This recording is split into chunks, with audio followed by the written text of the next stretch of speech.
Welcome back to Eco Trips. അപ്പോൾ ഈ ചേട്ടൻ ഞങ്ങളെ ഫുഡ് സ്ട്രീറ്റിൽ കൊണ്ടാക്കി. ഞങ്ങൾ അവിടുന്ന് ഒരു ബിരിയാണിയൊക്കെ കഴിച്ചിട്ട് നേരെ റെയിൽവേ സ്റ്റേഷനിലോട്ട് പോന്നു. Beach railway station. അവിടുന്ന് നേരെ താമ്പര റെയിൽവേ സ്റ്റേഷനിലോട്ട് ലോക്കൽ ടിക്കറ്റ് എടുത്ത് വന്ന് താമ്പരത്തു നിന്നാണ് നമുക്ക് കേരളത്തിലോട്ടുള്ള ട്രെയിൻ. പക്ഷേ ഞങ്ങൾക്കൊരു അബദ്ധം പറ്റി. ഞങ്ങൾ പ്രോഡക്റ്റ് മേടിച്ച ആ സമയത്ത് തന്നെ ഞങ്ങൾ ബുക്ക് ചെയ്തിരുന്നെങ്കിൽ ഞങ്ങൾക്ക് റിസർവേഷൻ ടിക്കറ്റ് കിട്ടിയേനെ. പക്ഷേ ഞങ്ങൾ അന്നേരം ബുക്ക് ചെയ്യാൻ മറന്നുപോയി. റെയിൽവേ സ്റ്റേഷനിൽ വന്ന് നോക്കിയപ്പോൾ റിസർവേഷൻ എല്ലാം ക്ലോസ് ആയി. AC ഇല്ല, നോൺ AC ഒന്നുമില്ല. പിന്നെ അവസാനം നോൺ റിസർവേഷനിൽ കയറിയാണ് വന്നത്. സീറ്റ് കിട്ടുമെന്ന് ചെറിയൊരു പേടി ഉണ്ടായിരുന്നു. എന്തായാലും സീറ്റൊക്കെ കിട്ടി.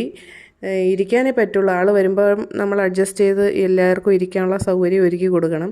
രാത്രി അതിമനോഹരമായ വ്യൂസൊക്കെ കണ്ട് ഇങ്ങനെ വരികയാണ്. ഫുൾ ടൈം ഭൂമികുട്ട ഉറക്കം വരുന്നിടം വരെ കളിച്ചുകൊണ്ടിരുന്നു. ഞങ്ങൾ ഞങ്ങളുടെ ബിസിനസ്സിനെ പറ്റിയുള്ള സ്വപ്നങ്ങളൊക്കെ കണ്ട് ഇരുന്നുറങ്ങി വന്നു.